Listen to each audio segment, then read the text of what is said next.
सिंहस्थ कुंभमेळा परिषद नाही, कॉन्क्लेव्ह आहे. मी अनेक कॉन्क्लेव्हला जातो. उद्योगाचं इंडस्ट्री कॉन्क्लेव्ह असतं, इन्फ्रा कॉन्क्लेव्ह असतो, डेव्हलपमेंटचा असतो, एन्व्हायरमेंट पर्यावरण कॉन्क्लेव्ह असतो. परंतु इथं पहिल्यांदाच एक आगळा वेगळा कॉन्क्लेव्ह बघतोय, सिंहस्थ कॉन्क्लेव्ह. आणि दिव्य मराठीने याचं आयोजन केलेलं आहे. खरं म्हणजे मी आता ठाण्याला एक कार्यक्रम करून पुण्याला जाणार होतो, पण मला उदय सामंत यांचा फोन आला आणि आमचे पात्रोडकर म्हणाले इकडे वेगळा विषय आहे, म्हणजे इतर कॉन्क्लेव्हपेक्षा हा वेगळा आहे, आगळा वेगळा, हा सिंहस्थ कॉन्क्लेव्ह आहे.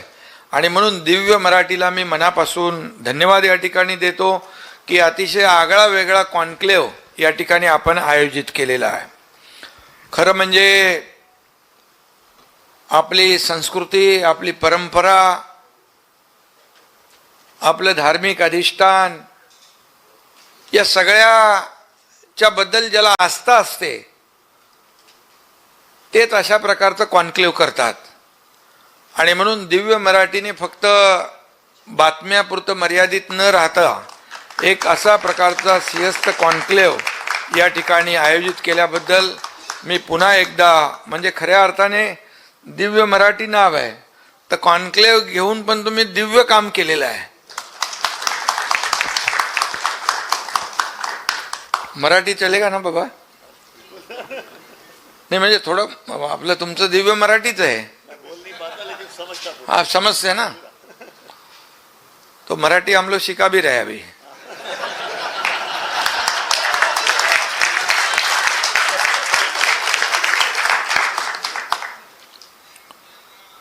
तर एक आनंद झाला. आणि खऱ्या अर्थाने आमचे मंत्री महोदय पण आहेत सगळे. आणि आता सिंहस्थाचे शिलेदार, त्यांचा आपण इथे सन्मान केलेला आहे.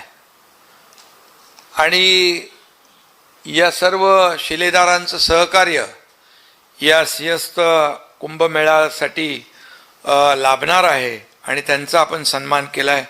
आज इथं उदय सामंत आहेत, मंत्री संजय सावकारे वस्त्रोद्योग मंत्री आहेत, गिरीश अग्रवाल आहेत संचालक दिव्य मराठी, प्रवीण गेडाम आहेत अध्यक्ष, आयुष प्रसाद जिल्हाधिकारी आहेत, क्षितिजा नडतकर आहेत, बाकी आपले डॉक्टर कलकीराम महाराज आहेत, जयंत सोनी आहेत, त्याचबरोबर अंजन भलोदिया आहेत, बोरस्ते भाऊ चौधरी आणि सर्व आमचे अधिकारी जे आहेत कुंभासाठी जे काम करतायत, या ज्यांची नावं मला जेवढी नावं लिहून दिली मी ते वाचलेली आहेत, त्यामुळे कोणाचं राहून गेलं असेल तरी मी दिलगिरी व्यक्त करतो. सर्व यामध्ये नावाचा विषय नाही पण कामाचा विषय आहे. आणि सिंहस्थ हा 12 वर्षांनी आपल्या नाशिकमध्ये होतोय, हे आपल्या सगळ्यांच्या दृष्टीने एक अभिमानाची आणि हा श्रद्धेचा विषय आहे. आणि असा विषय घेऊन दिव्य मराठीने आज या ठिकाणी सिंहस्थ कॉन्क्लेव्ह आयोजित केलेला आहे. त्याबद्दल मनापासून मी शुभेच्छा आपल्याला देतो. दिव्य मराठी इथं लिहिलं आहे सत्य सांगू बिंदास, ही माझी टॅगलाईन आहे.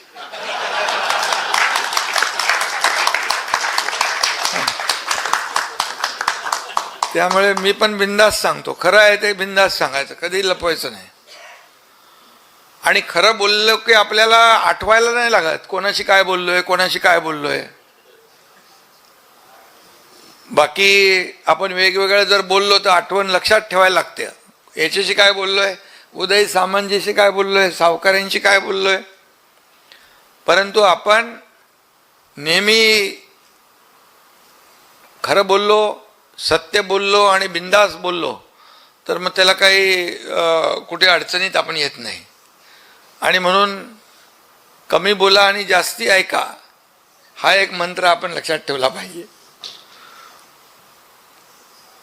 आज आपल्या या कॉन्क्लेव्हच्या माध्यमातून अनेक लोक इथं आपले आमचे अधिकारी तर आहेत आणि प्रशासन आहे, पूर्ण सरकार आहे.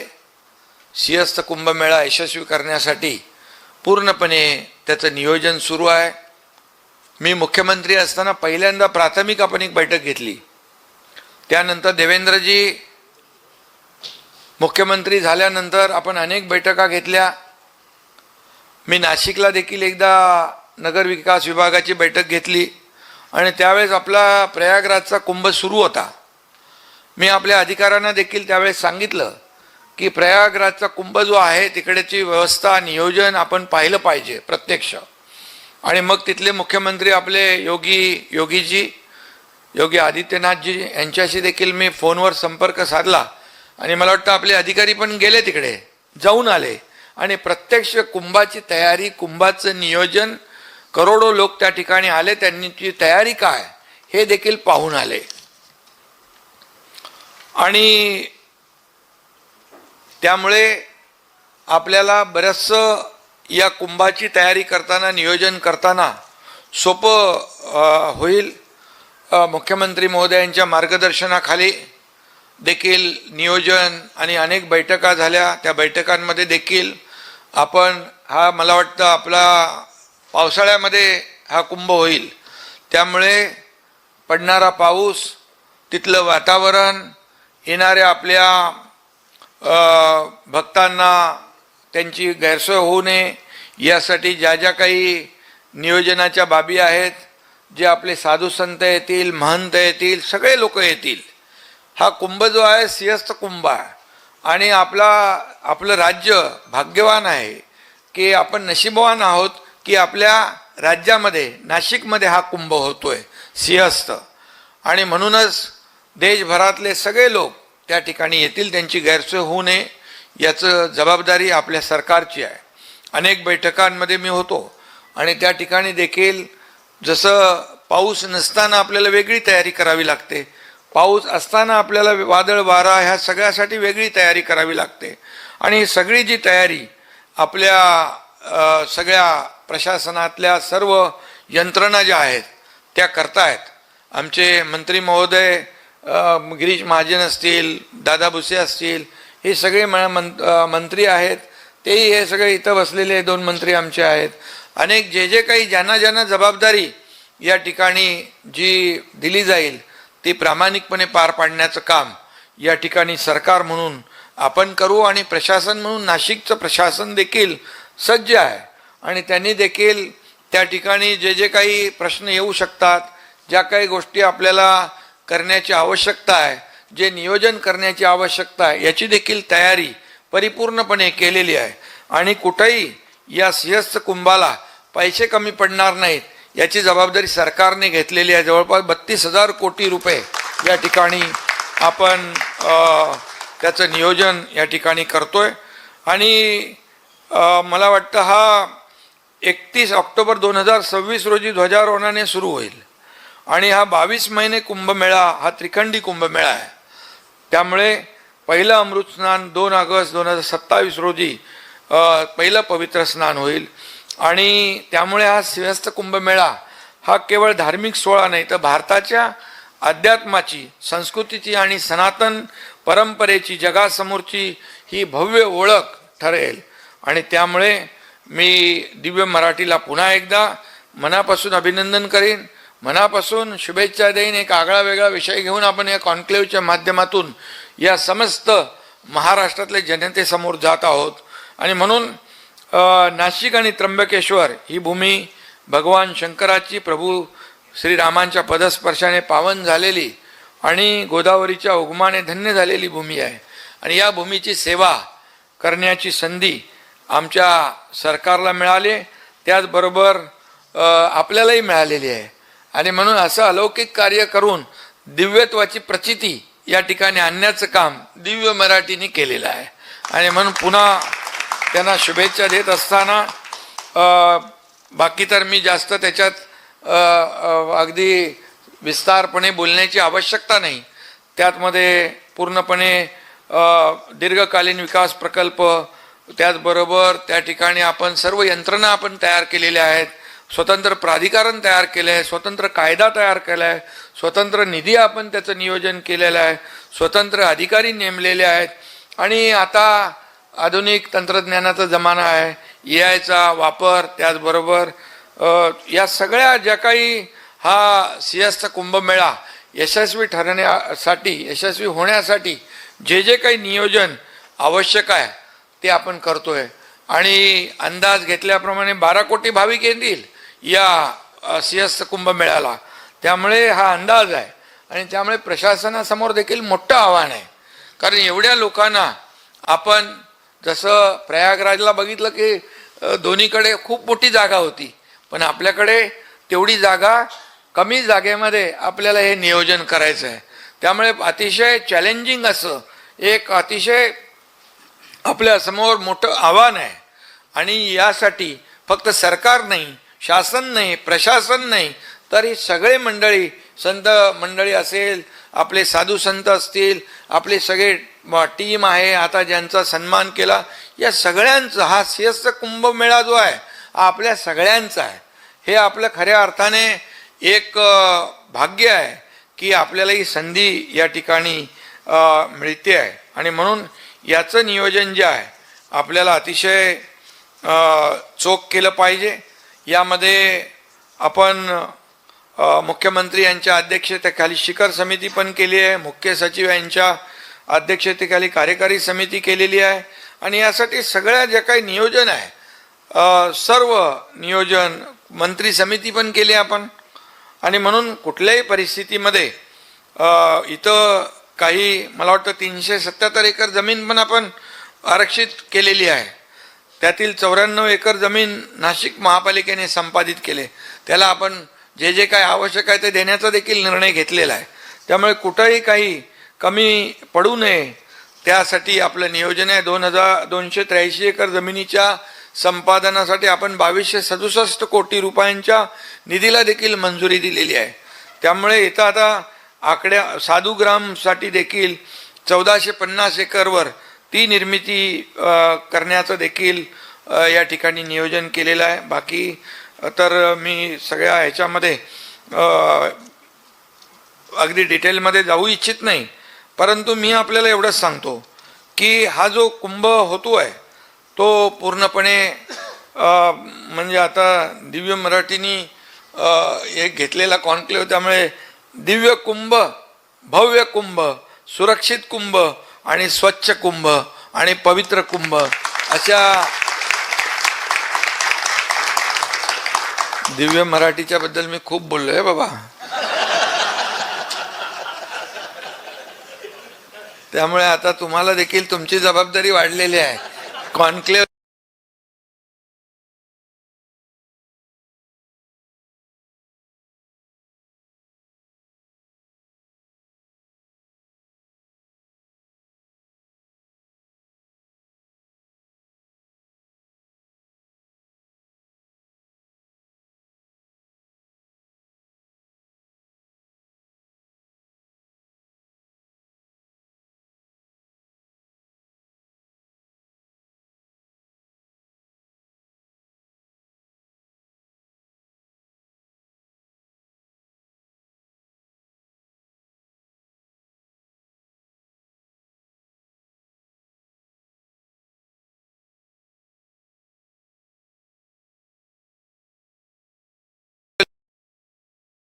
या ठिकाणी आपल्याला ही मिळालेली संधी आहे.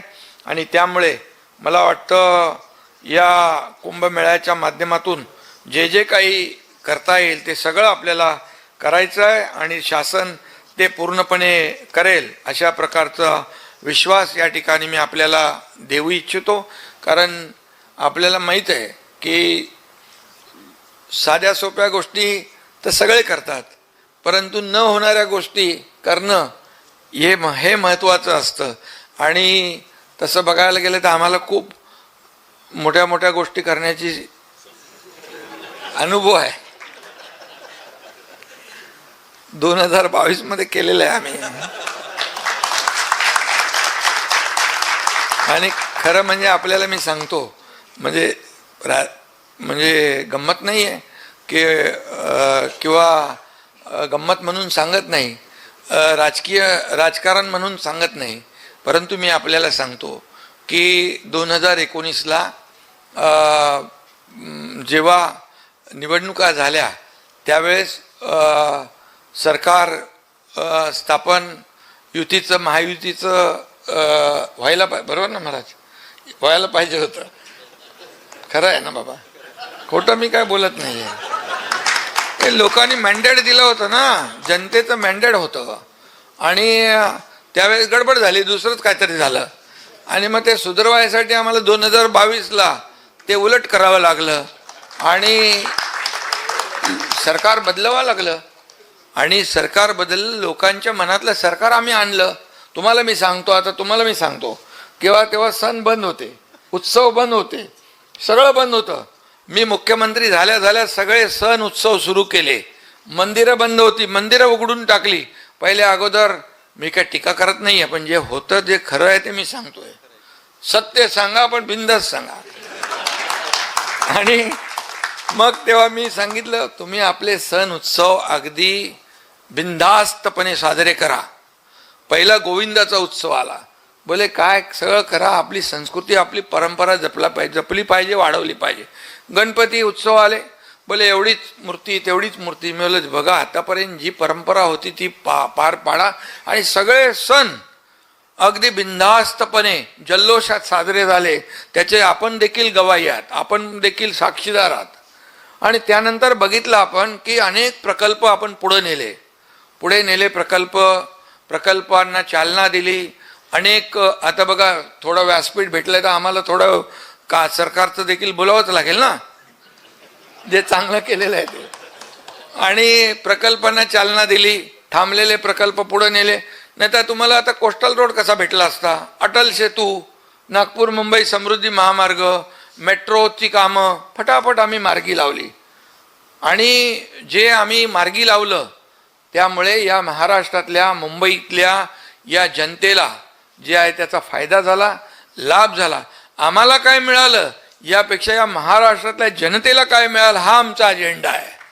आमचा अजेंडा खुर्ची, आमचा अजेंडा सत्ता नाही आहे. या महाराष्ट्रातल्या जनतेच्या जीवनामध्ये बदल कसा होईल, त्यांना इन्फ्रास्ट्रक्चर, त्यांना कनेक्टिव्हिटी, त्यांना जे काही पायाभूत सुविधा ज्या आहेत आणि ह्या डेव्हलपमेंटल ज्या काही विकास कामं जी आहेत ती कशी मिळतील, वेळेमध्ये कशी मिळतील. कोविड होता अगोदर, मग त्यानंतर तो बॅकलॉग होता, तो भरून काढण्यासाठी जेवढे आपले MMRD आहे, MSRDC आहे, सिडको आहे, महापालिका आहे, त्यांना सगळ्यांना आम्ही सांगितलं हा बॅकलॉग आमच्या समोर अधिकारी बसलेले आहेत, हा बॅकलॉग भरून काढा, मॅनपॉवर जादा लावा, मशिनरी जादा लावा. आणि त्यामुळे हे सगळे प्रकल्प जे आहेत हे मार्गी लागले. याचा आनंद आणि समाधान आम्हाला आहे.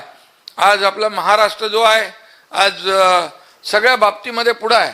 उद्योगमंत्री इकडे आहेत, उद्योगामध्ये नंबर 1 आहे ना आपला, स्टार्टअपमध्ये नंबर 1 आहे, GDP मध्ये नंबर 1 आहे. या सगळ्या गोष्टी ज्या आहेत या इन्फ्रास्ट्रक्चरमध्ये नंबर 1. मी आपल्याला सांगतो देशामध्ये सगळ्यात जास्त इन्फ्रास्ट्रक्चरची कामं आपल्या महाराष्ट्रामध्ये सुरू आहे. मी जेव्हा मुख्यमंत्री झालो आणि तेव्हा दावोसमध्ये वर्ल्ड इकॉनॉमिक फोरमला आम्ही गेलो होतो, नवीन होतो. बोला कोण आमच्यावर विश्वास ठेवेल की नाही माहीत नाही, सरकार नवीन आहे. परंतु आपल्याला सांगतो त्यावेळेस देखील आपण 3 लाख कोटीचे MOU साईन केले. सेकंड टाइम 4 लाख कोटीचे केले. आणि नुसते केले नाहीत तर त्याचं एक्झिक्युशन झालं जवळपास किती %? 80. एकदम काटेकोरपणे सांगता तुम्ही. म्हणजे 80%, 70%, 80% जे त्याचं कन्व्हर्जन आणि एक्झिक्युशन महत्त्वाचं आहे. नंतर देवेंद्रजी गेले, जवळपास 12-13 लाख कोटीचे त्यामुळे साईन झाले. त्यामुळे लोक विदेशातले गुंतवणूकदार आपल्या या महाराष्ट्रावर विश्वास ठेवत आहेत. यासाठी कारण आपला मग त्यानंतर सिंगल विंडो क्लिअरन्स केला आपण, लोकांना फटाफट आपण जमिनी दिल्या, परवानगी दिल्या आणि त्यामुळे लोकांनी डबल इंजिनचं सरकार आहे त्यामुळे केंद्राची देखील आपल्याला मदत आहे, प्रधानमंत्री महोदयांची मदत आपल्याला मिळते आहे, त्यांनी देखील मला अभिमान वाटतो. आपको मैं बताऊंगा कि पिछले, किसी के ऊपर मैं टीका टिप्पणी नहीं करता हूँ, लेकिन पिछले गवर्नमेंट ने 10 साल में 2 लाख करोड़ दिए थे. अभी ये प्रधानमंत्री मोदी जी के सरकार ने 10 साल में 12 लाख करोड़ रुपया महाराष्ट्र के डेवलपमेंट को दिया है. जो है वो हमारे बाला साहब ठाकरे जी ने कहा है, जो है सच बताओ बिंदास बताओ. आणि म्हणून मी ते सांगतो. आता बाकी सिंहस्थ कुंभमेळ्यावर जाऊ आपण. सिंहस्थाची तयारी आपली झालेली आहे, जवळपास झालेली म्हणजे सुरू आहे. आणि सगळ्यांचं मी मनापासून या ठिकाणी शुभेच्छा देत असताना आपल्याला मी देखील तिकडं एकदा बैठक घेतली. इथे देखील आपण मुख्यमंत्री महोदयांच्या अध्यक्षतेखाली अनेक बैठका झाल्या. सिंहस्थ कुंभमेळ्याच्या तयारीचा आढावा घ्यायला देखील मी स्वतः नाशिकला येईन. नगर विकास आणि इतर जे काही आपले विभाग आहेत त्यांच्या माध्यमातून तिथल्या लोकांचं म्हणणं आहे, एकदा आपल्या साधू संतही म्हणाले एकदा तिकडे या. येतो तिकडे मी, आणि तिथं देखील बैठक घेऊ आपण. आणि याला आणखी आपल्याला कुठं कुठं काय चालना द्यायची आहे तीही देऊ. आणि इथं दुसरी एक मागणी आहे, ठाण्याप्रमाणे आणि पुण्याप्रमाणे युनिफाईड DCPRच्या तरतुदी नाशिकमध्ये लागू नाहीत, त्या लागू करायच्या आहेत, त्या देखील आपण लागू करून टाकू. ते तर युनिफाईड DCPR नगर याचं सिंहस्थाचा विषय नसला तरी नगर विकास मंत्री आहे ना मी. त्यामुळे आपल्याला इथं आलोय तर काहीतरी देऊन जायला लागेल ना, कारण आम्ही देणारे आहोत, घेणारे नाही. आणि त्यामुळे आमच्या सरकारकडे कारणं आम्ही दाखवत नाही, करतो बघतो पाहतो नाही. No reason on the spot decision, पटापट करून मोकळा आहे. आणि त्यामुळे सरकारच्या माध्यमातून, प्रशासनाच्या माध्यमातून काही कमी पडणार नाही हा शब्द मी या ठिकाणी देतो. आणि दिव्य मराठी यांचं मनापासून किती वेळा अभिनंदन करावं तेवढं थोडं आहे, कारण आतापर्यंतच्या कॉन्क्लेव्ह जेवढे मी अटेंड केले त्यापेक्षा हा आगळा वेगळा कॉन्क्लेव्ह, सिंहस्थ कॉन्क्लेव्ह या ठिकाणी होतोय. त्याबद्दल मी खूप खूप शुभेच्छा